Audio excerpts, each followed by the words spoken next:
Olá, pessoal! Bem, nós vamos falar hoje sobre alguns assuntos que acreditamos que são muito interessantes, que vocês vão gostar. E o título da apresentação, o título geral é Vá para o Espaço.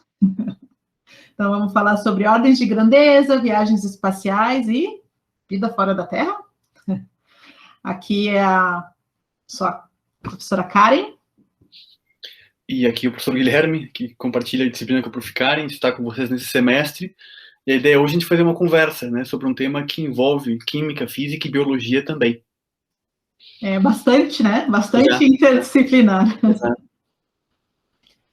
Bom, o que nós vamos conversar hoje são assuntos que vocês podem levar para a sala de aula depois, para discutir, para discussão, para fazer trabalho, para organizar debates. Então, são muitos tópicos interessantes e, eventualmente, cada um desses tópicos já pode produzir, assim, um material para discussão para várias aulas, né? E, eventualmente, para fazer trabalhos com os estudantes também. Então, essa é a ideia. Bom, um pouco da primeira parte, então, que eu vou falar aqui, né? Só um pouco de ordens de grandeza, a gente vai começar. Viagens espaciais, será que são possíveis? Não são possíveis? E, rapidamente, ali, de lançamento de foguetes e foguetes caseiros. E depois eu passo para o Guilherme, vai falar sobre vida fora da Terra. Para começar, então, o que significa ordem de grandeza, né? Essa é uma parte importante para falar de vida fora da Terra. A gente tem uma noção dos tamanhos, né? Quando a gente fala alguma coisa como 10 na 17, que significa exatamente isso, né? A quantas ordens de grandeza? São 10 ordens de grandeza maior. Bom, a ordem de grandeza de um número, né, quando a gente pega um número, diz qual é a ordem de grandeza desse número? É a potência de 10 mais próxima desse número. Então, geralmente, na ciência, nós utilizamos muito a notação científica. Então, fica mais fácil falar, especialmente quando a gente está falando de números muito grandes ou de números muito pequenos, tratar isso em termos da notação científica. Fica totalmente sem significado para a gente expressar um número como 0,00000000005, né, a unidade que seja. A gente perde completamente a noção do que significa isso. Da mesma maneira, se eu falar 10.000.000 e começar a falar um monte de zero depois, ou mesmo quando a gente fala em trilhões, ou trilhões de trilhões, bilhões de centenas, a gente perde completamente a noção. Então, a ideia da notação científica é facilitar um pouquinho o nosso entendimento a respeito de grandes números e números muito pequenos também. A gente expressa um número em notação científica na forma de potência de 10, e a gente coloca um número na frente. Deixa eu botar aqui o meu apontador a laser. A gente expressa nesse formato aqui. Então, é um número, tem um número na frente, esse número na frente ele é sempre menor do que 10, e ele é um número maior do que 1, e depois vem a potência de 10, tem o expoente nessa potência, nessa base. Qual é a norma, né? A norma é que sempre que esse n aqui da frente, ele for maior do que raiz de 10 é aproximadamente 3,16, a gente diz que a ordem de grandeza desse número é o número que está lá no expoente, que é o n, mais 1. Já vou dar exemplos disso, tá? Se o número que está na frente, esse n grande aqui, ele for menor do que raiz de 10, então a ordem de grandeza desse número é o próprio número que está no expoente. Se tiver ali 2 vezes 10 na 5, a ordem de grandeza, então, se refere ao 10 na 5, se refere àquele expoente que está ali. Agora, se for 3,5 vezes 10 na 5, aí a gente vai usar que a ordem de grandeza é 10 na 6. Isso é formal, né? Claro que às vezes fica mais fácil a gente dizer que, vou usar só a ordem de grandeza que está ali no expoente, às vezes para ficar mais didático, né? Para as pessoas não começarem a se confundir. Ai, meu Deus, que número que tem que ir ali na frente para me expressar a ordem de grandeza.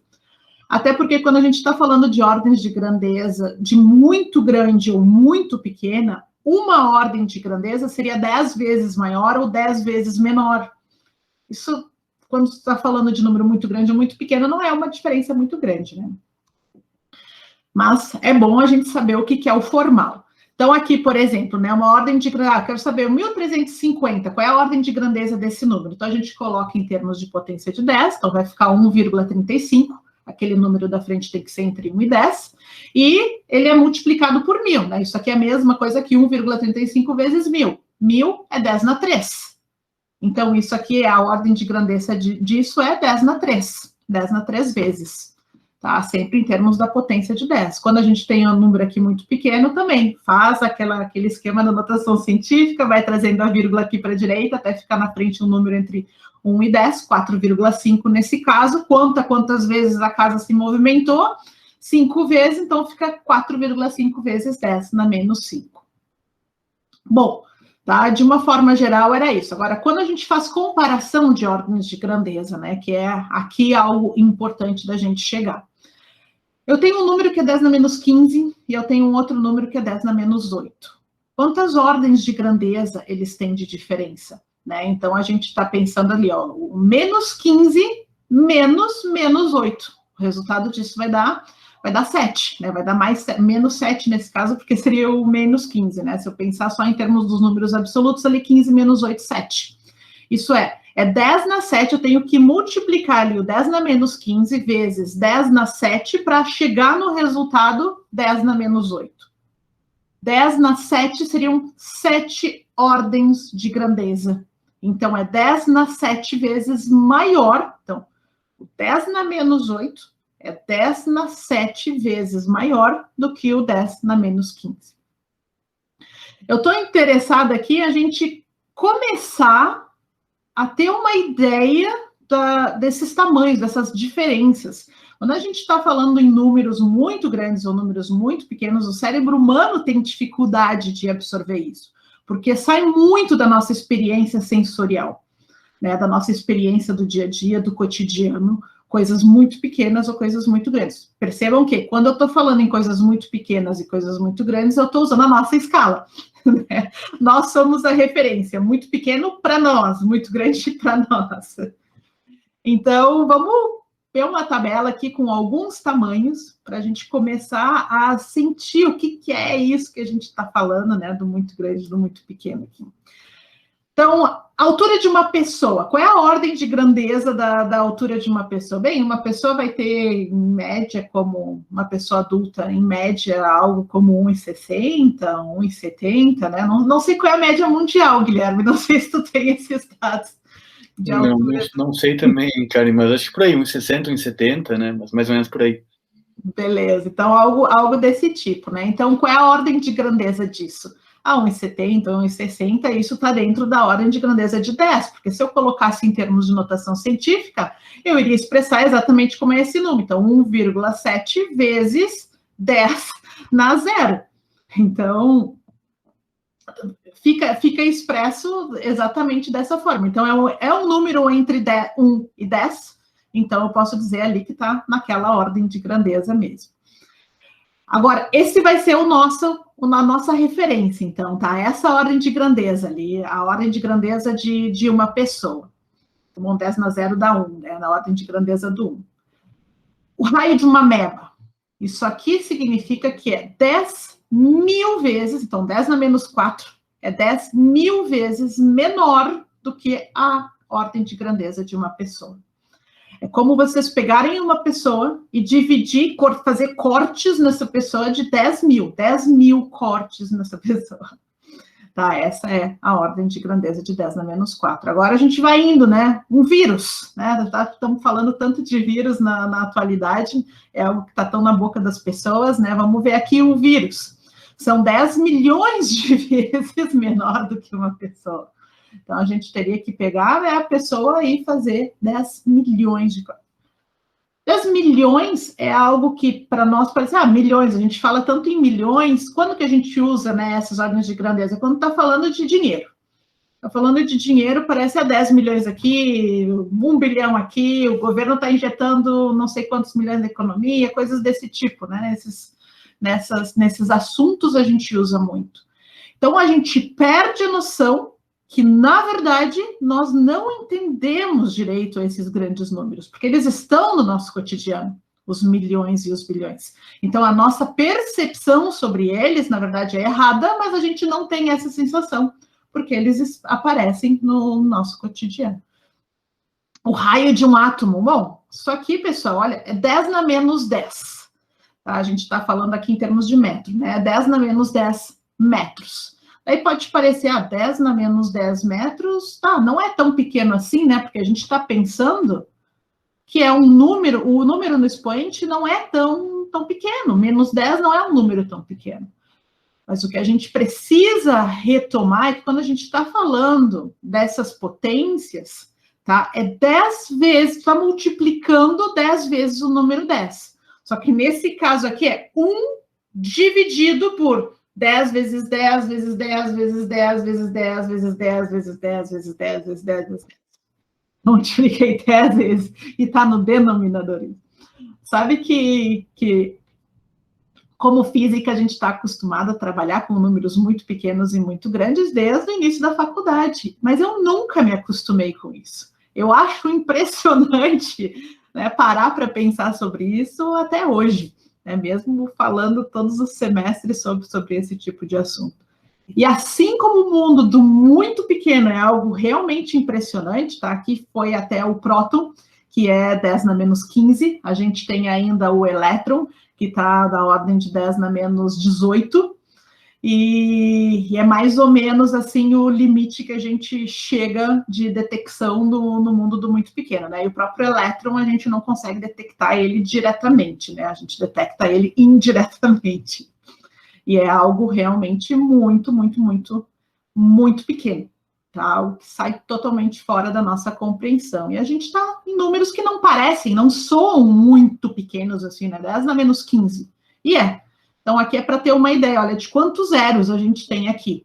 Eu acho que eu nem sei ler esse número aqui. Isso aqui é menos do que trilionésimo. Acho que é quintilionésimo, não sei. Não, nem sei ler esse número. E quando a gente vai para o muito grande, que aqui, nesse nosso contexto do que a gente vai falar hoje, eu estou mais interessada no muito grande. Então, a gente vai ali para o raio da Terra, tá? O raio da Terra também, algo que a gente, né, pensa no planeta Terra, parece algo que estamos acostumados, mas a Terra é grande. A Terra é bastante grande. Temos o raio do Sol, também, o nosso astro, né, o nosso astro-rei, que nos dá energia, e o raio dele ali está na ordem de 10 na 9. 10 na 9 metros. Então, 10 na 9 é 1 bilhão. 1 bilhão de vezes maior do que uma pessoa. Aqui a gente pode começar a ter uma ideia do que significa 1 bilhão, que é uma das coisas que eu quero falar com vocês. 1 bilhão, o raio do Sol, tá? Não estou falando nem de diâmetro aqui, né? Bom, vai ser 2 vezes isso, mas o raio do Sol está na ordem de 1 bilhão de vezes maior do que nós, do que a nossa altura. Distância Terra-Sol, a gente, depois até vou falar em termos de outra unidade, porque vai ficar um pouquinho mais intuitivo quando a gente pensa em outra unidade, mas eu não quero perder a noção de que em metros isso é uma coisa muito grande. A gente já está aqui na ordem de 10 na 11. E aí vai, tá? Depois a gente vai falar um pouquinho mais sobre essas aqui, então vai indo. Vocês estão vendo aqui o número de zeros que a gente está adicionando, quantas vezes maior do que uma pessoa. E daí começa a perder o sentido para a gente. A gente só sabe que tem um monte de zero, mas a gente não tem um sentido do que significa isso. Vamos colocar em outra perspectiva, então, alguns números que inicialmente não parecem tão grandes para a gente, que é o milhão, o bilhão e o trilhão. 1 milhão é a ordem de 10 na 6. Então, quando a gente pensa em 1 segundo, né? Quantos segundos tem um dia? Um dia tem aproximadamente 86 mil segundos. 11 dias, a gente fizer a multiplicação de quantos segundos tem um dia, daí tu multiplica aqui por 11 dias, tu vai chegar em 1 milhão, aproximadamente. 1 milhão de segundos, 11 dias. Beleza, né? Tranquilo. 1 bilhão que às vezes as pessoas, né, pensam, 1 bilhão não é tão maior assim do que 1 bilhão não é tão maior assim do que 1 milhão. 1 bilhão de segundos equivale a 31 anos.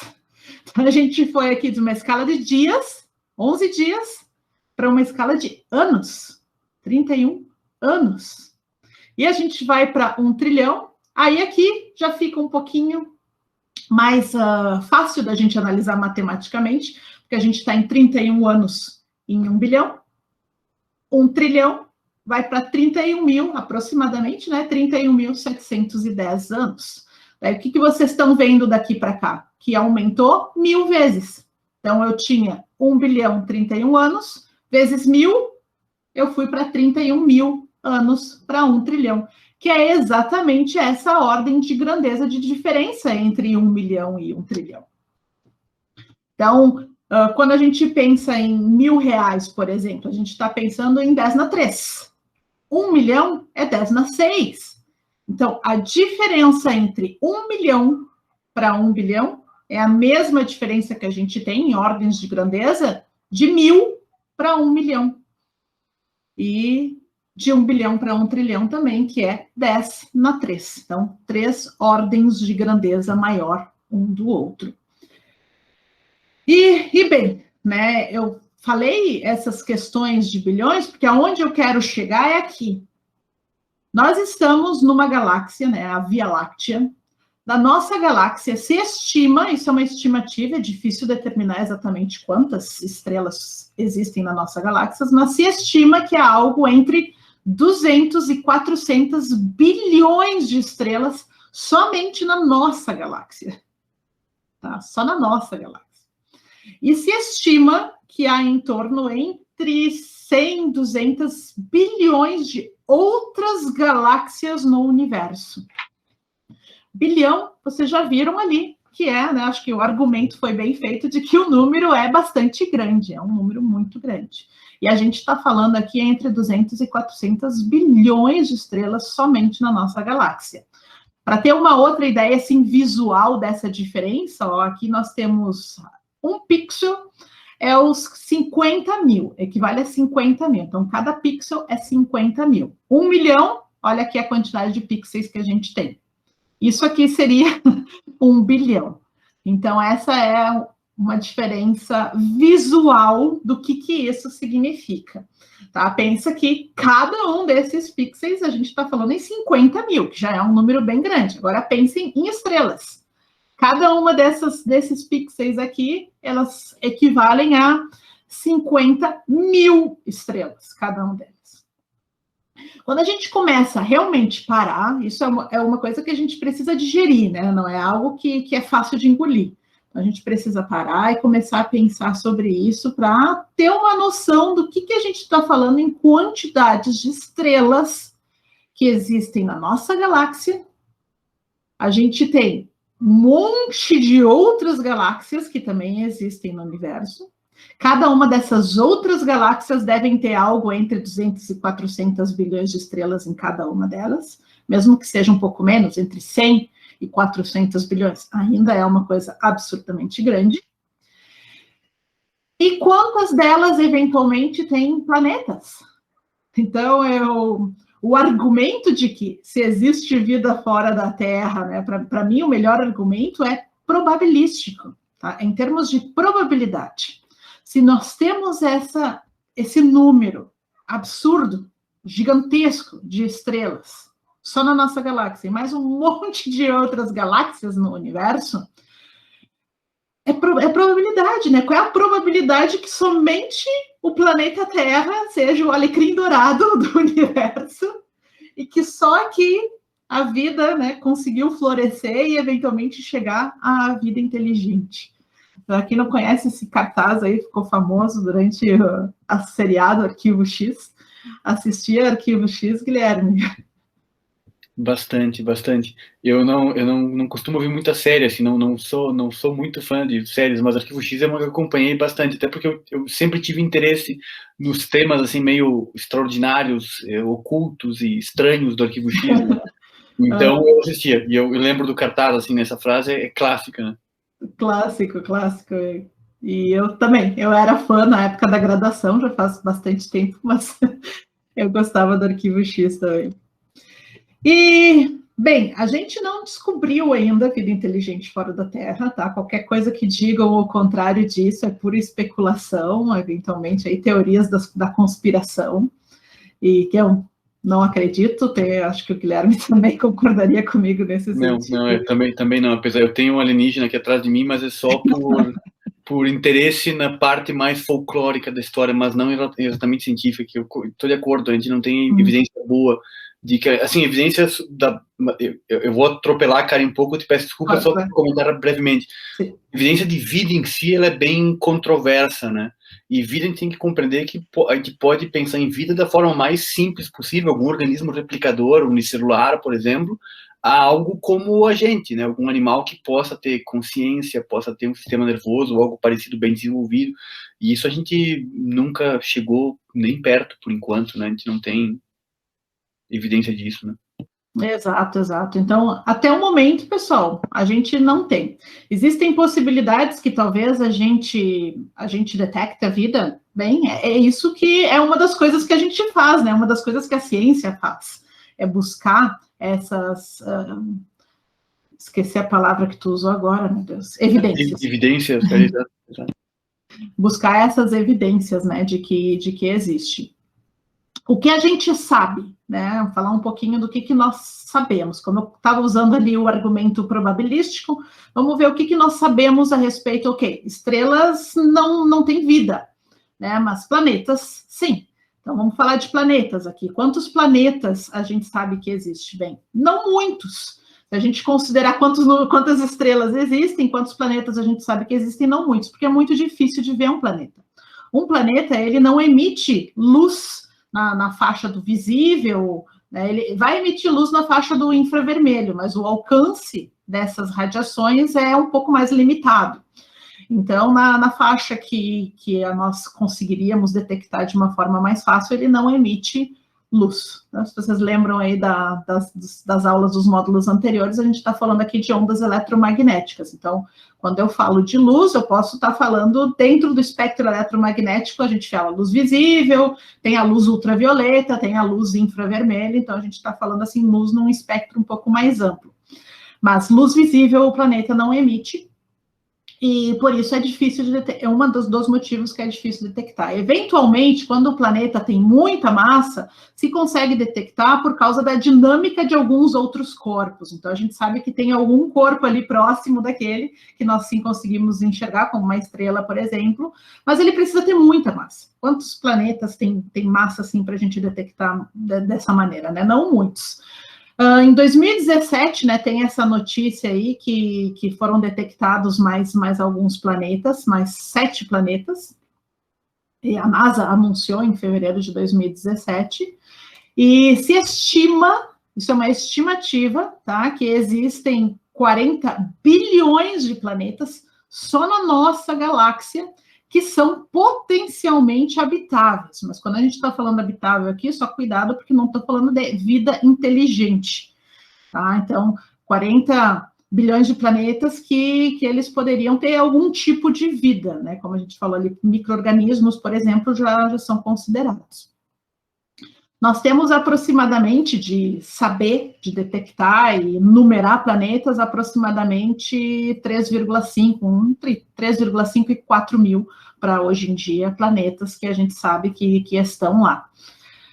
Nós temos um telescópio, o famoso telescópio Hubble, tá? O Hubble é uma das formas que a gente tem esse tipo de informação e consegue saber com mais detalhes, né, onde que estão os planetas, e isso é uma coisa importante também, tá, o fato de que a gente não consegue enxergar o universo como um todo, então, e nem a nossa própria galáxia, porque no centro da nossa galáxia tem uma região que é extremamente densa, então tudo que está para lá do centro da nossa galáxia a gente não consegue enxergar, então essas estimativas também a gente diz que são estimativas dentro do observável, dentro daquilo que a gente consegue observar, né.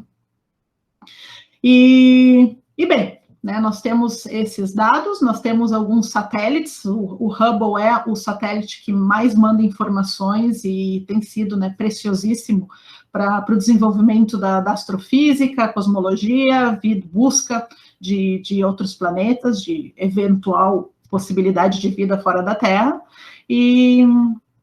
mas não é o único, né? Tem alguns outros satélites também que já foram enviados com esse intuito. Quando a gente está falando em distância, né? Bom, a gente está falando que mandou alguns telescópios, algumas sondas, mas, né, vamos falar de distância, então, para pensar um pouquinho da possibilidade da gente fazer viagens interespaciais, interestelares.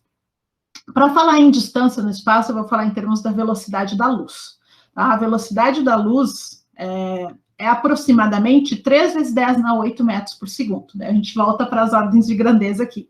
Eu prefiro expressar a velocidade da luz em quilômetros por segundo, porque fica um número menor e fica um pouquinho mais palpável para a gente. E seria 300 mil quilômetros por segundo. Então, a luz viaja nessa velocidade. Pela relatividade de Einstein, a luz é a coisa mais rápida que existe. Então, não existe nenhuma partícula no universo que possa chegar nessa velocidade. Então, ela é uma referência para nós, mas nós estamos muito longe de conseguir chegar numa velocidade que é sequer 10% desse valor, né? Só para deixar aqui essa observação.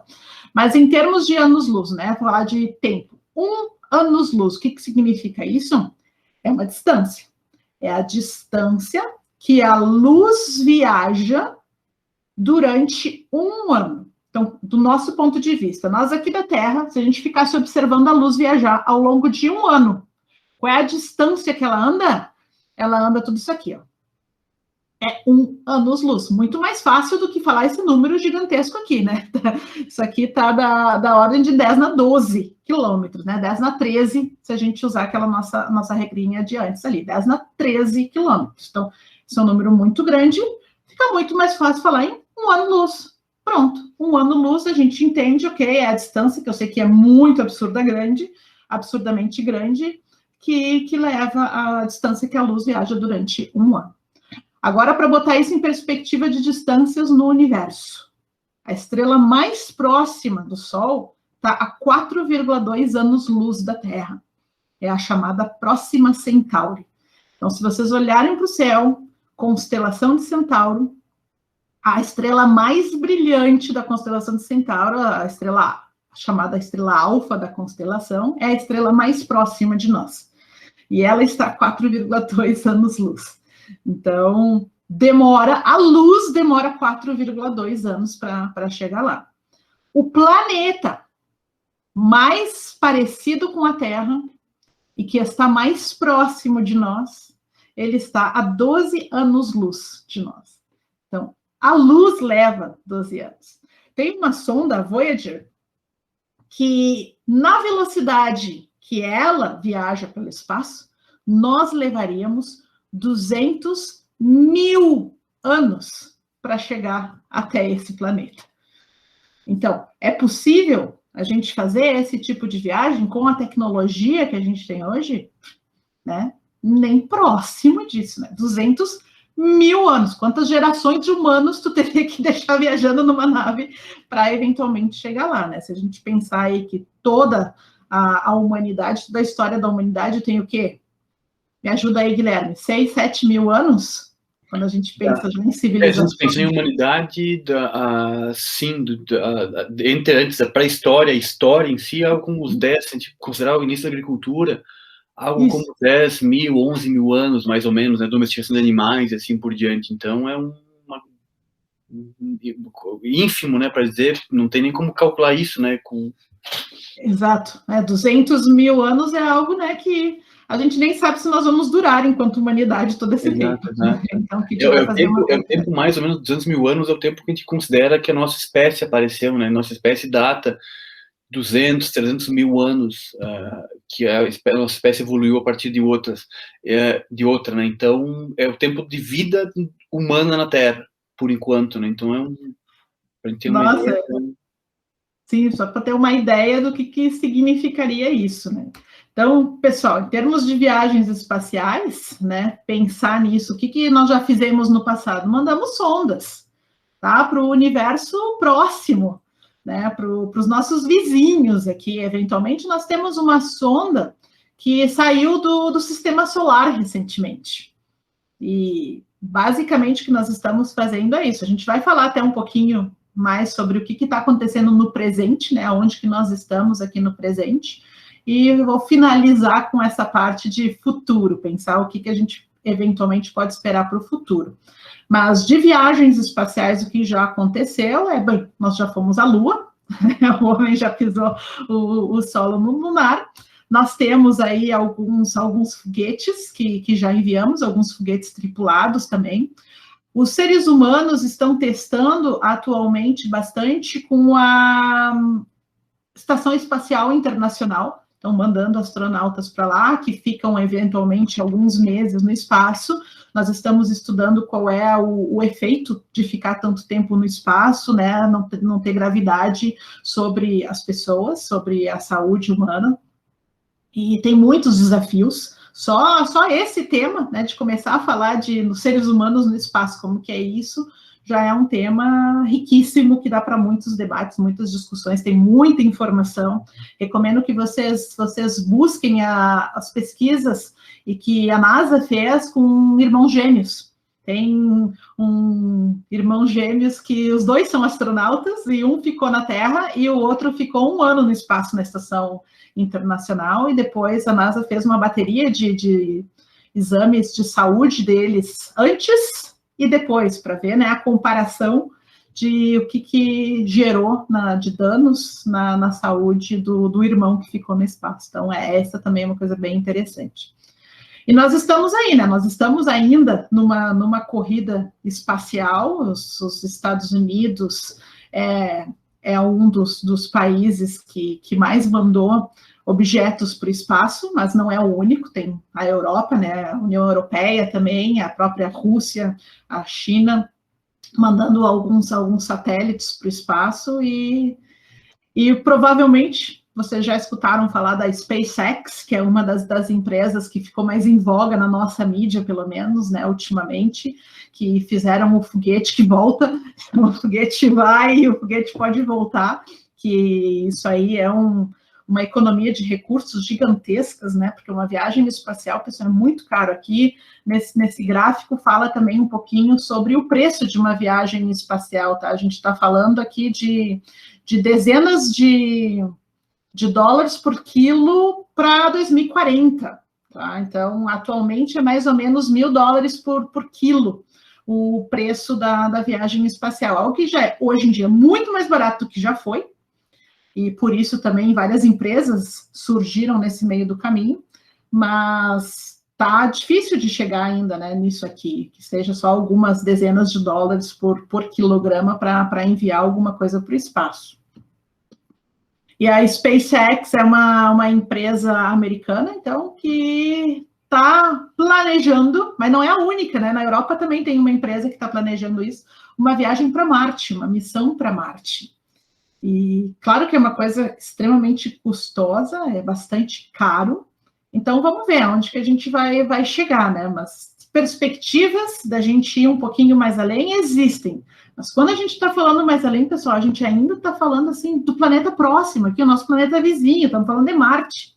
É o planeta que está aqui do lado, né? Muito longe de pensar em algo como viagens interestelares. Isso aí está longe ainda. Se me permite, você comentou, né? Até para a gente ter uma noção de perspectiva, também a viagem nossa à Lua, a distância da Terra da Lua é mais ou menos 384 mil quilômetros, né? Então, já é uma distância considerável, mas é um tipo de percurso que a gente já consegue fazer, quer dizer, nós conseguimos fazer isso na década de 60, né? Começo de 70, mas para Marte a coisa tem outra perspectiva, né? Uma viagem à Lua demora, acho que, alguns dias, aí geralmente era uma semana, um pouco mais de uma semana entre a ida e a volta, né? Uma viagem a Marte vai tomar, não sei, enfim, meses, eu imagino, talvez anos, não sei, mas é algo... Sim. A primeira sonda, a gente vai comentar depois, a Mariner 4, uma das sondas que foi para lá, demorou mais de 7 meses para chegar a Marte, né? Então a gente já fala em coisas que já estão... A gente teria outros problemas em pensar uma viagem assim, né? Ah, com certeza, até a questão dos astronautas do espaço, né? Porque o espaço é bem confinado, vocês viram que fica caro mandar as coisas para fora, então eles fazem o menor possível, daí as pessoas confinadas num espaço pequeno. Exato. Vou fazer a brincadeira, né? Se no Big Brother, naquela mansão, já dá um monte de problema, tu imagina um monte de gente Sim, no espaço assim, né? Exato. confinado bem pequenininho por meses. Por meses, pelo menos 6 meses a viagem a Marte. E, Karen, se me permite, só um comentário breve. Você comentou uma história bem legal que é desse astronauta, né, que tem um irmão gêmeo. Tem um livro que já está disponível em português, se eu não me engano, que é o nome do cara é Scott Kelly. Ele? Uma biografia que acho que já foi traduzida para quem tem interesse. Eu não li o livro ainda, mas enfim, eu sei que tem por aí. Então acho que vale a pena, que é uma história bem legal, né? E é um experimento científico interessante, né? De poder comparar que tipo de efeito há no corpo humano você passar tanto tempo assim no espaço, né? O Scott Kelly e o Mark são os irmãos. Exato. Uhum. Mas, Karen, siga lá. Perdão. Agora é tu. Opa, sou eu, então tá. Então, passei a bola para ti agora. Eu compartilho lá os meus slides também. Bom, a Prof. Karen comentou sobre Marte, né? Então a gente começa a nossa conversa também por aí, por Marte. A ideia da apresentação é a gente discutir como o título dela já diz, né? Já sugere o que é necessário para que nós tenhamos vida em algum outro lugar do universo. Então, a Prof. Karen já levantou algumas ideias importantes. A gente geralmente procura em locais que são parecidos com a Terra, que tenham condições, né, parecidas com a Terra. A gente vai especificar as condições em breve. Mas um candidato já muito famoso, né, e famoso há muito tempo, é Marte. Marte, por ser um planeta próximo à Terra, por ser um planeta e próximo também ao Sol, na verdade, né, dentro do nosso sistema solar, por ser um planeta que tem condições que não são tão prejudiciais à vida, como, por exemplo, Vênus, que é um lugar, enfim, muito quente. A condição de Marte não é exatamente como da Terra, mas se assumia que Marte poderia ter, ou poderia ser um candidato à vida, né, no universo, vida, enfim, próxima da gente aqui na Terra. A parte da apresentação, pelo menos, eu me baseei em alguns capítulos do início desse livro, A Caminho de Marte. É um autor brasileiro, Ivair Gontijo. Ele é um físico de Minas Gerais, que ele trabalhou no projeto da Curiosity, que foi uma sonda enviada a Marte em 2012, se eu não me engano. Então, o livro é bem interessante para quem gosta de divulgação científica, é uma sugestão de leitura legal. Ele trabalha capítulos falando um pouquinho sobre a trajetória dele do interior de Minas até a NASA, e também ele intercala esses capítulos sobre a vida dele com um capítulo sobre Marte e como nós descobrimos o que a gente sabe sobre o planeta vermelho. Né? Então, a pergunta que a gente faz exatamente é essa: há vida em Marte? Ou então houve vida? Ou melhor, nós temos algum tipo de evidência de que há vida em Marte? Uma das primeiras um dos primeiros autores ou cientistas que trouxe respostas a isso foi esse homem da foto, que é o Giovanni Schiaparelli, um astrônomo italiano.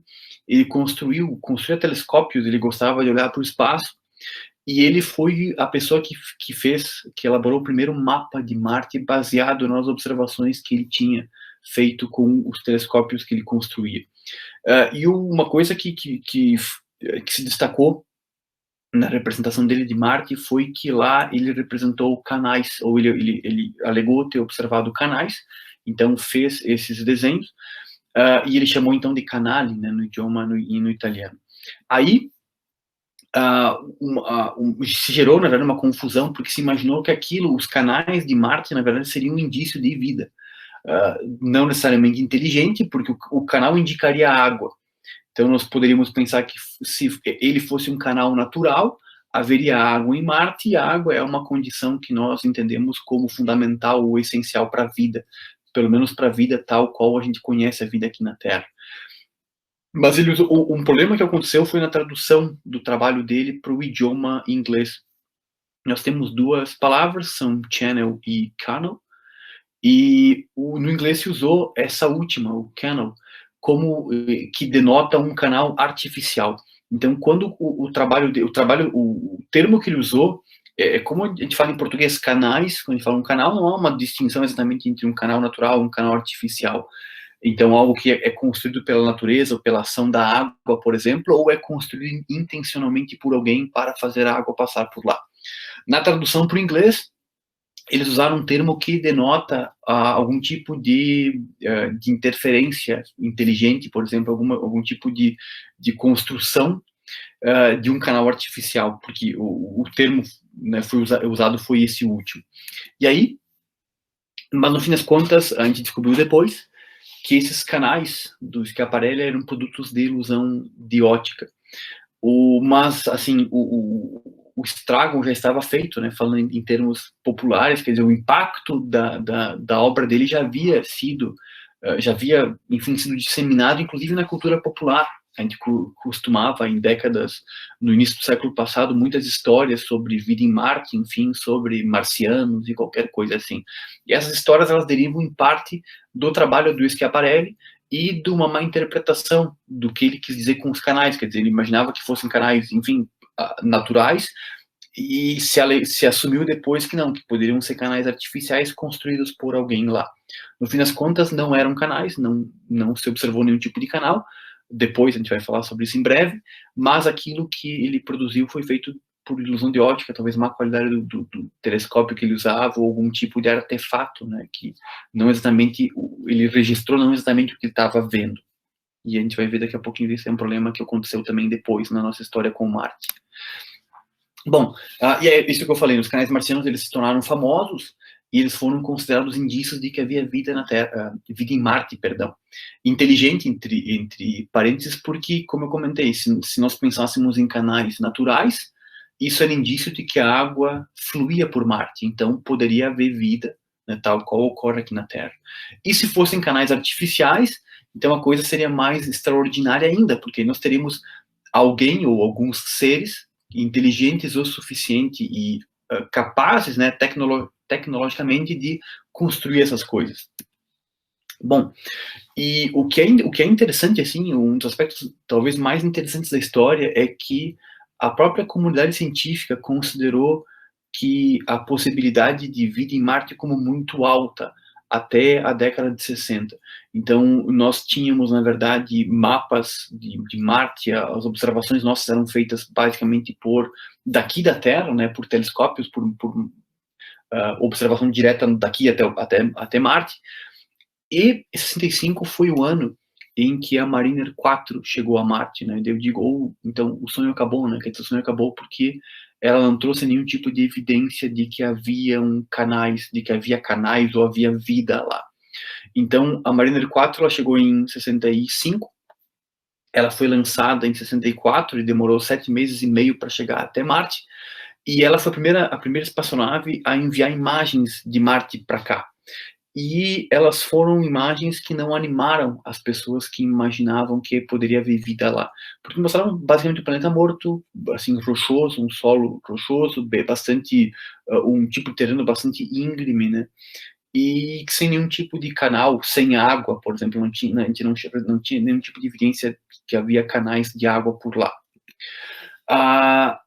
Alguns anos depois, em 71, né, entrou em órbita de Marte outra sonda outra Mariner, a Mariner 9, e ela era uma sonda melhor, né, mais avançada tecnologicamente, ela enviou imagens melhores do que as missões anteriores. E aí, as coisas mudaram um pouco de figura. As fotos da Mariner 9 sugerem que havia vulcões e vales em Marte. E esses vales, a gente pode pensar até em vales como a gente conhece aqui na Terra, vales que possam ter, por exemplo, canais que poderiam passar água.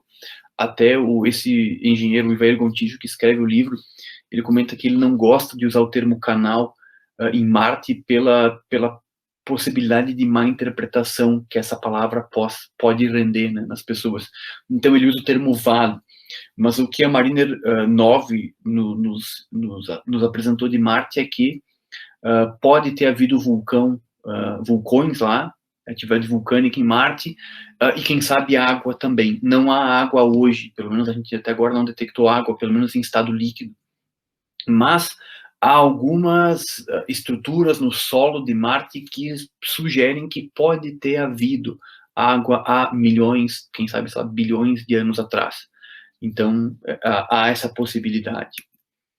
Bom, falando em sondas que foram a Marte, talvez a mais famosa delas seja as Vikings, né? A Viking 1 e a Viking 2.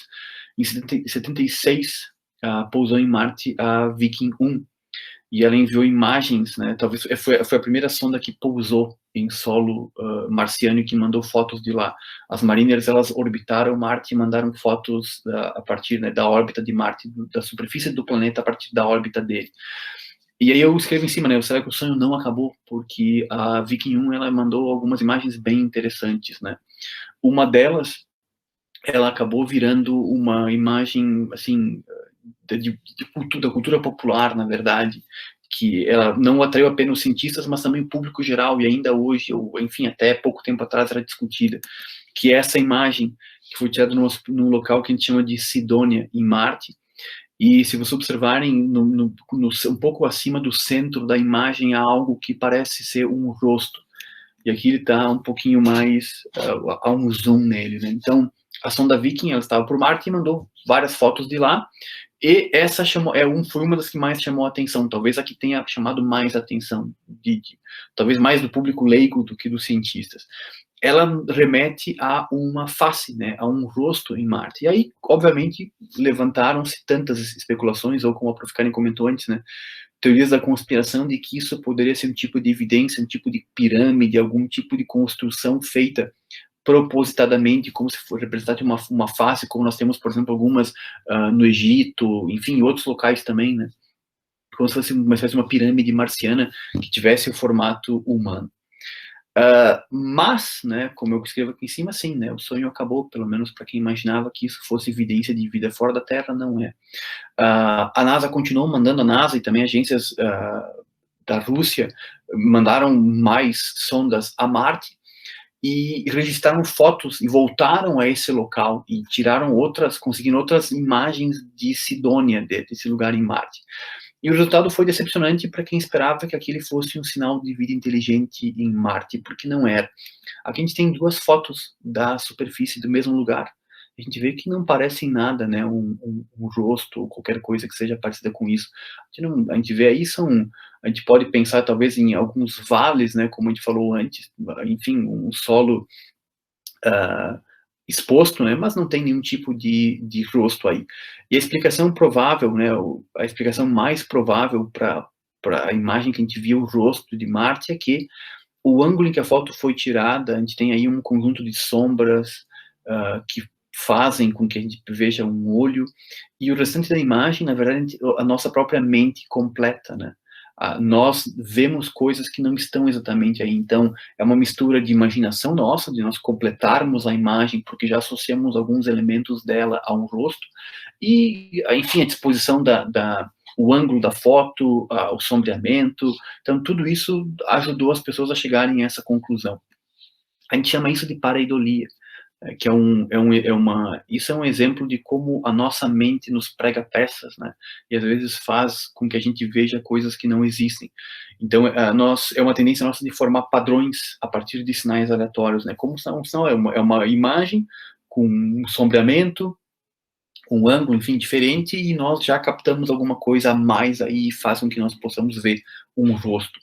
E só, enfim, né, de curiosidade, aqui há alguns outros exemplos da pareidolia, né, que a gente tem, então, como nós vemos uma árvore que tem marcas e parece que a gente vê um rosto aí com dois olhos, por exemplo, né, a figura de cima, a de baixo, aqui à direita, tomadas, né, que a gente vê tomadas que parece que estão nervosas ou assustadas, como aquela da direita, a caixinha de som também, que parece, né, com o nariz, os olhos e a boca, o café, às vezes a gente vê também imagens de pessoas passam manteiga num pão torrado e vê, sei lá, a imagem de um rosto de alguém, alguma coisa assim, né, então a gente vê bastante isso. E esse exemplo aqui da esquerda é um caranguejo samurai do Japão. Se nós olharmos para a região dorsal dele, ele lembra um pouco a configuração de um samurai, do rosto, da cabeça de um samurai, né?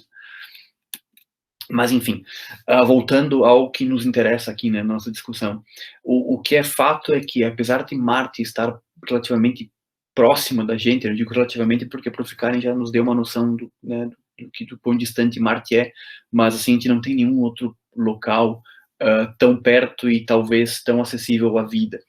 Mas mesmo assim, as características em Marte, elas não são favoráveis à vida. E aqui a gente pode pensar na própria atmosfera dela e comparar a atmosfera de Marte com a nossa. Primeiro, a gente vê essa imagem em cima, né, a densidade da atmosfera, que eu vou voltar a falar sobre ela daqui a pouquinho. A nossa é muito mais densa do que a de Marte, ela é mais fina, ela é pouco densa, na verdade. Vamos comparar, por exemplo, a constituição da atmosfera, né? Nossa é basicamente nitrogênio e oxigênio, os dois gases principais. Em Marte, nós temos 96% de dióxido de carbono, então uma atmosfera altamente tóxica para quase todos os organismos que vivem na Terra.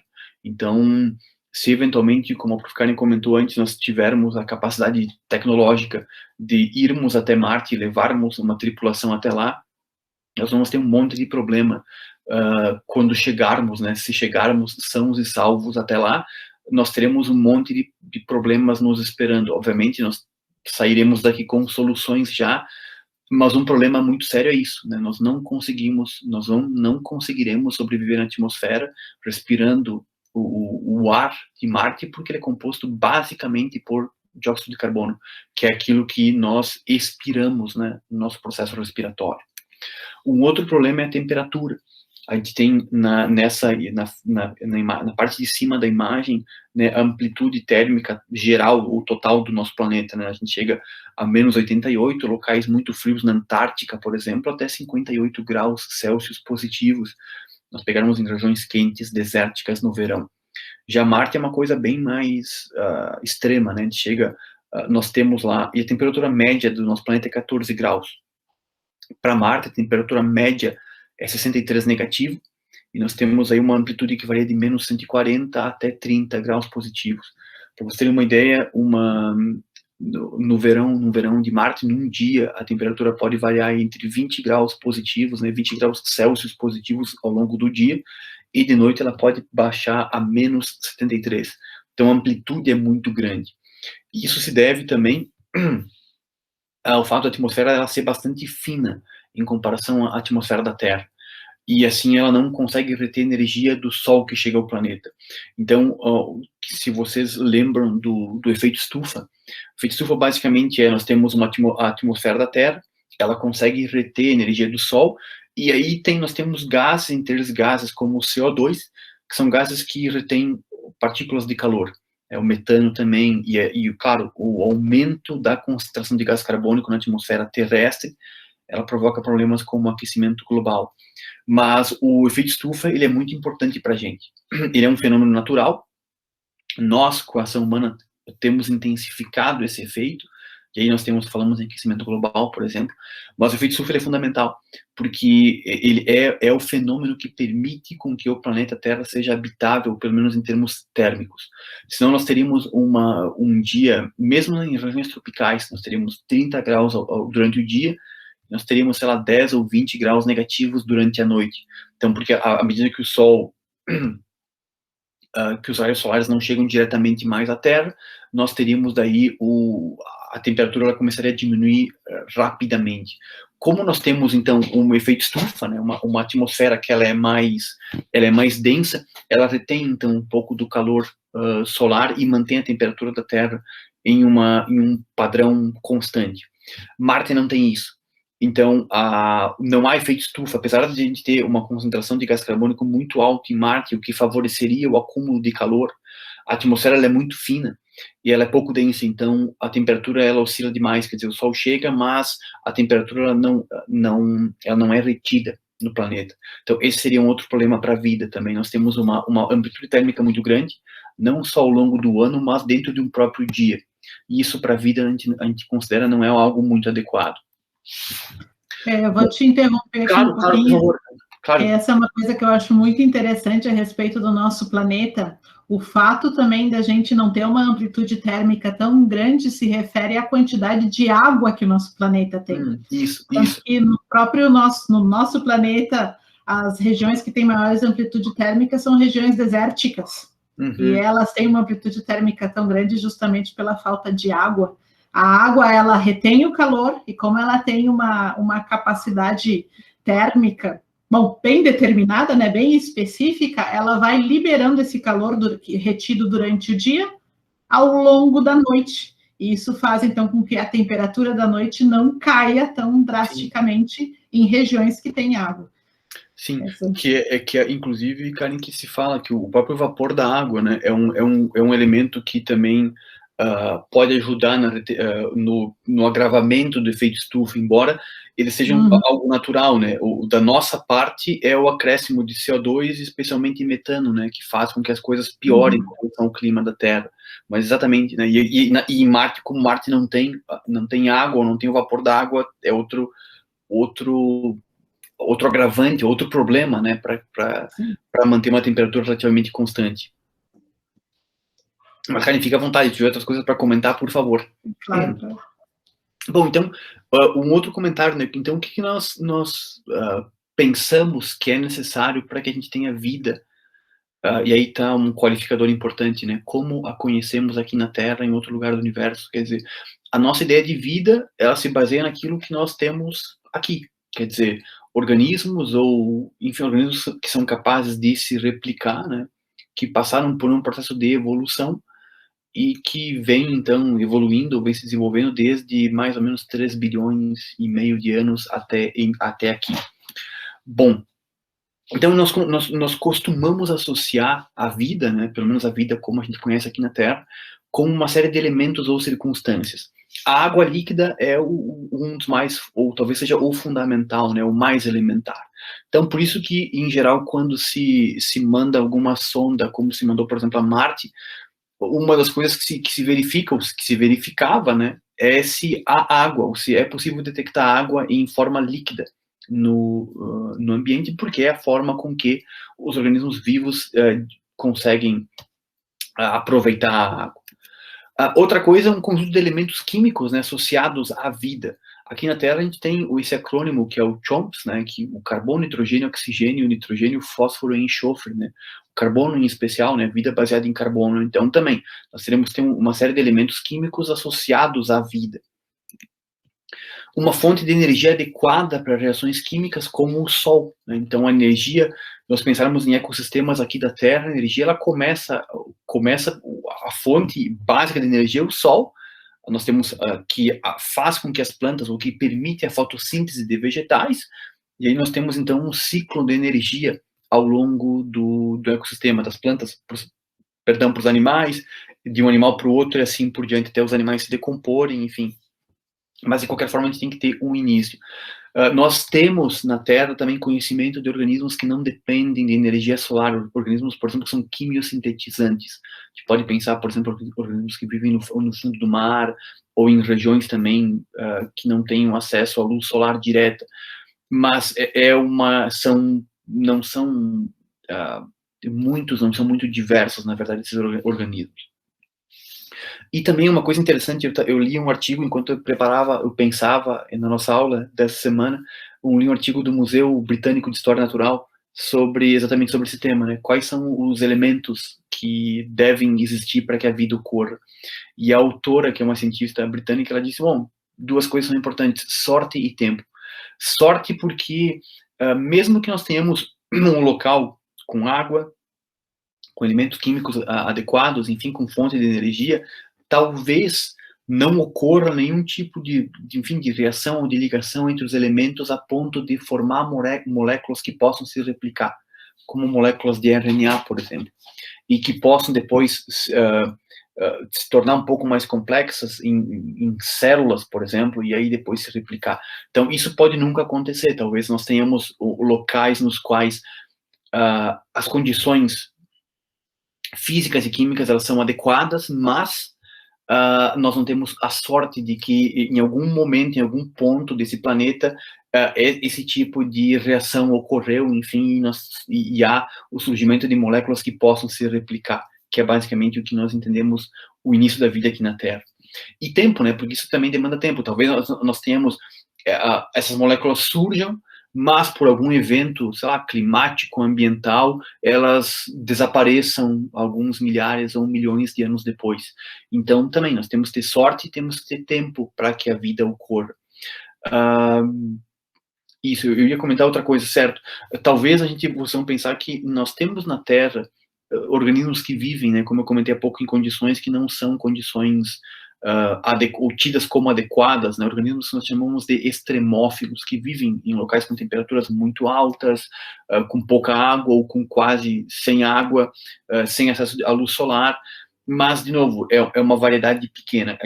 Significa que é possível nós termos vida em condições extremas, em termos térmicos, em termos de escassez de água, mas normalmente o que a gente espera é que algumas condições como essas, elas estejam disponíveis em um planeta quando nós pensamos em vida nele. E um comentário final, esse é um trecho do Richard Dawkins, que é o biólogo aqui da foto. Ele foi entrevistado em 2008 no jornal The Guardian, que é um jornal inglês, sobre a importância da ideia de seleção natural, de evolução por seleção natural, que se tornou famosa a partir do livro do Darwin, Da Origem das Espécies. E o Dawkins tem uma ideia interessante. Ele argumenta que se existir vida em algum outro lugar no universo, essa vida ela vai estar sujeita à seleção natural também. E é algo que faz sentido, porque se a gente imaginar que organismos eles vivem em algum lugar e esse lugar ele pode mudar, é basicamente o cenário para que a seleção natural ocorra. Então nós temos organismos que podem ser variados em algumas características e um ambiente que muda em outras características e pode selecionar então organismos que estão um pouco melhor adaptados do que outros para sobreviver e para se reproduzir. Aí eu vou ler o que o Dawkins comenta num ponto da entrevista. Ele diz que o poder explanatório da seleção natural não se aplica somente à vida neste planeta. É a única teoria, a seleção natural, a evolução por seleção natural, sugerida até o momento que poderia, em princípio, explicar a vida em qualquer planeta. Se a vida existe em algum outro lugar no universo, e minha aposta é que existe, alguma versão da evolução por seleção natural quase que certamente estará na base de sua existência. A teoria de Darwin funciona igualmente bem, não importa o quão estranha, diferente ou esquisita a vida extraterrestre possa ser. E aí ele completa, né? E minha aposta é que ela será estranha além da nossa imaginação. Então, de fato, é outra coisa que é um exercício de especulação, no fim das contas, né? Até que ponto algumas ideias ou algumas leis naturais ou teorias que nós entendemos que se aplicam aqui na Terra poderiam se aplicar para a vida em algum outro lugar do universo. E é isso. E como eu comentei há pouco, né? Apesar de eu ter aqui ao meu lado, para cá, um alienígena do tipo esses cinzentos, né? Como o Prof. Karen comentou, a gente não tem nenhum tipo de evidência sobre ele. Nós adoraríamos, eu pelo menos adoraria que isso fosse verdade. Por enquanto não, quer dizer, nós ainda continuamos procurando e a vida, por enquanto, nós não a encontramos, né? A não ser aqui no nosso planeta. Prof. Karen, voltamos contigo. Certo. Eu também concordo, compartilho deste teu sentimento, eu também adoraria que isso já tivesse acontecido. E, aliás, é um pouquinho disso que eu quero falar aqui com vocês, que a ficção, né, ao longo de muitos anos já na nossa história, ela tem feito especulações. A gente já encontrou alguns aparatos artísticos, né, telas em paredes, e esculturas que sugerem a vinda de outros seres, de seres extraterrestres. E uma das melhores explicações que eu já vi a respeito disso se refere, bem, nós não temos ficção hoje em dia, a gente não pensa em como que seriam seres, não fica imaginando e desenhando, tem livros que desenham, né, como que seriam possíveis vidas que desenvolveram de uma forma diferente que nós. Existia ficção na antiguidade também, era ficção científica antiga, gosto muito dessa ideia. E acho que é o que a gente pode fazer, né? Sonhar através da ficção. Tem uma frase que eu gosto muito, muito que diz assim, a ficção científica, ela não prevê o futuro, ela inventa o futuro, né? E se a gente considerar que a ficção científica, então, já inventou o futuro, eventualmente no futuro podemos ter turismo para outros planetas, turismo até interestelar. Como que seria possível, né, do ponto de vista físico? Bem, nós deveríamos encontrar outras formas de viajar no espaço, que não a forma que a gente tem hoje, né, que é realmente percorrendo todas essas distâncias. Existem aí algumas ideias dentro da física Eu gosto de fazer a brincadeira que a matemática aceita tudo. A física não, mas a matemática aceita tudo. E dentro de termos matemáticos, então, tem as tais das dobras no espaço, né? A gente poderia eventualmente viajar a partir dessas dobras, então percorrer uma grande distância em um tempo absurdamente curto, coisas desse tipo, mas são especulações, né, que a gente faz a partir da matemática, então a gente não sabe se isso é possível, né? Não existe nenhuma evidência que isso seja possível de fazer, então, por enquanto, são sonhos, né, do que a gente pode fazer, colonizar, eventualmente, outros planetas, e para quem gosta de pensar sobre isso, tem diversos, inúmeros livros, autores de ficção científica. Comentei com o Guilherme que eu tô lendo um agora, o John Scalzi, que é um excelente autor de ficção científica. Tem o Ray Bradbury também, que é outro, Isaac Asimov, que é um dos mais conhecidos também, que tem extensa coleção de histórias a respeito de como seria colonizações, vida fora da Terra e coisas do tipo. Então, por enquanto, pessoal, o que a gente faz é isso. Tenho só um parênteses que eu gostaria de abrir aqui, porque eu havia esquecido de comentar algo. A distância do Sol até nós, em termos de anos-luz, que eu acho que é um dado interessante. 8 minutos-luz. Isto é, a luz demora 8 minutos, né, viajando do Sol até nós. Marte, que eu até fui olhar agora, porque eu não sabia em minutos-luz, é 6 minutos-luz. Isso é uma distância bastante grande, porque vocês viram lá quanto que a luz viaja a cada segundo, né, em termos de quilômetros, né, 300 mil quilômetros a cada segundo. Então, 8 minutos é um monte, 8 minutos-luz. E Marte, 6 minutos-luz, é bastante também. Até vou, antes de falar da comunicação extraterrestre, abrir o parênteses, outro parênteses dentro do parênteses, de sugerir para vocês o filme Perdido em Marte. Tem um livro também, e esse filme, eu acho que dá essa ideia, né, da dor que é chegar até Marte, do difícil que é, em termos financeiros, de recursos e de tempo também, chegar a Marte, né, uma recomendação.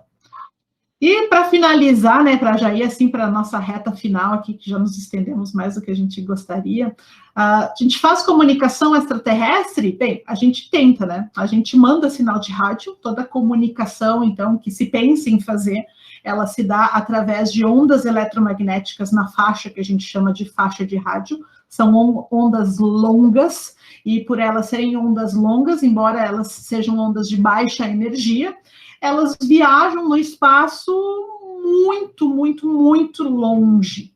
Tá? E em 1973, se não me engano, nós mandamos a primeira mensagem especificamente voltada de caso ela fosse interceptada por vida extraterrestre inteligente, eles teriam algumas informações a respeito da gente. Até essa questão, pessoal, é complicado. Se um extraterrestre pega a nossa informação, ele vai saber codificar a nossa informação, ele vai entender a nossa linguagem. Então, uma das ideias dessa mensagem que foi enviada nos anos 70 é de levar imagens também, né, criptografadas na forma desse sinal de rádio. Para que, bom, imagem a gente parte do princípio, né, que outras vidas conseguiriam analisar também. Tem alguns programas, tá? Tem o SET e tem o MET também, e eu deixei o site ali no link para quem quiser dar mais uma olhada a respeito, são um site em inglês, mas o SET é um programa de busca de vida inteligente, então a gente analisa sinal de rádio, mas a quantidade de sinal de rádio que vem do espaço é tão grande que é muito difícil a gente fazer análise de todo esse sinal. Então, é uma busca muito complicada, tá? Porque a gente não tem recursos para fazer análise de todos esses sinais, para decodificar, para ver se tem algum sinal de vida inteligente nesse sinal. Então, é algo difícil, mas o SET, ele foi inicialmente pensado por Carl Sagan, né, sim, que era um dos... Exato. Não, eu só queria comentar porque... e outra dificuldade, né, primeiro que a gente recebe algum tipo de mensagem, para separar aquilo de ruído, né, que é muito complicado. Como é que a gente vai saber qual é exatamente a mensagem? Até já houve alguns casos de que as pessoas pararam e olha, uma coisa interessante surgiu, né? Mas aí se vê que é coincidência, é ruído, não é nada não é nenhum tipo de mensagem, né? Pelo menos até o momento. Mas é uma tarefa complicada, né? Separar as coisas que eles recebem, tipo, tá, como é que a gente sabe se de fato isso é algo vindo de alguma civilização inteligente que está tentando comunicação com a gente, né? Exato, realmente é bastante complicado. Então a gente tem um pouco de noção disso, né? Para saber que, bom, se fosse fácil, talvez, eventualmente, bem, não sabemos. Por enquanto, pessoal, é tudo especulações e desejos. Para a sala de aula, né? Só para a gente terminar assim, trazendo algo prático, eu vou deixar como sugestão, eventualmente, para vocês fazerem em sala de aula. Isso é um trabalho que pode ser interdisciplinar, pode ser competição numa escola também. O tal do foguete caseiro, né? Tem aqui o videozinho que é do Manual do Mundo. O do Manual do Mundo, deixa eu ver aqui mais para frente. E é muito bacana, a gurizada adora, não é difícil de fazer, o foguete com a garrafa PET, usando vinagre e bicarbonato, dá para fazer algo interdisciplinar aí com a biologia, a física, a química, a matemática, e é bem divertido. Essa não é a única forma, tá? Dá para fazer foguete também com água e pressão, então só ter uma bomba de encher pneu de bicicleta, pode ser, e funciona também, e é lindo, vai longe, e fica a dica para um projeto. E deixar alguns filmes também, né? Livros tem aos montes, poderia ter colocado aí, ficou faltando talvez para uma próxima, uma dica de livros, e alguns filmes que podem ser utilizados com a gurizada, de ver um filme, fazer uma discussão depois, discutir o que está certo, o que está errado da física, né, em termos científicos. O Interestelar é um dos filmes que eu uso muito em sala de aula, assim, para falar, isso aqui realmente a gente sabe que é assim, isso aqui não, isso aqui é só uma viagem. A liberdade poética, né, da ficção que permite isso. É isso, pessoal. Acho que, não sei se o Guilherme quer adicionar mais algum comentário da minha parte. É isso, que se vocês se interessam pelo assunto, tem muita coisa legal, né? Como o Prof. Karen comentou, na ficção e na não ficção, né? Também destacaria o Cosmos, né? Que é um livro do Sagan da década de 80, que foi depois feito um documentário a partir dele, agora um documentário novo com Neil deGrasse Tyson. E enfim, tem também na Netflix, tem algumas séries. Uma recente fala da tragédia com eu nunca lembro se é Challenger, um ônibus espacial, né, de 86. Então também o documentário é interessante porque foca não só no evento em si, mas em toda a história da parte do que aconteceu com as viagens espaciais depois que nós fomos à Lua, né? A questão de montar ônibus espaciais para ter algum veículo que pudesse retornar e nós pudéssemos reutilizar e assim diminuísse os custos, né? Que era algo que era muito alto nas missões Apollo para a Lua, e por isso é uma das razões pelas quais a gente não voltou mais para lá, né? Mas enfim, tem muita coisa legal para ampliar o que a gente comentou aqui hoje. Sim, daí tu falou dessa missão e lembrei de um livro do Richard Feynman, que é um físico americano, que ele participou da comissão que analisou esse acidente depois. E o Richard Feynman é outro que tem diversos livros de divulgação científica e todos são maravilhosos. Isso, exatamente. E até no documentário o cara mostra fala um pouquinho da contribuição dele, né? Ele foi um dos caras que teve um insight sobre o problema, até ele demonstrou na TV, né, como numa sessão, como o que teria sido, que era uma vedação que acabou com a temperatura ficando, enfim, danificada e tal, mas é bem interessante. E seria a primeira vez que uma pessoa não astronauta, né, uma professora de ensino fundamental, iria junto com a tripulação, né? Até também é um elemento que dá até um pouco mais de drama, né, para a história toda. Sim, tem um seriado que eu recomendo para os meus estudantes que estava no Netflix, mas ele agora foi para Disney, que é One Strange Rock. Acho que seria... Não sei como é que traduziram agora esse seriado, mas ele é muito bacana porque é o Will Smith que apresenta, mas ele tem a participação de 7 astronautas, né?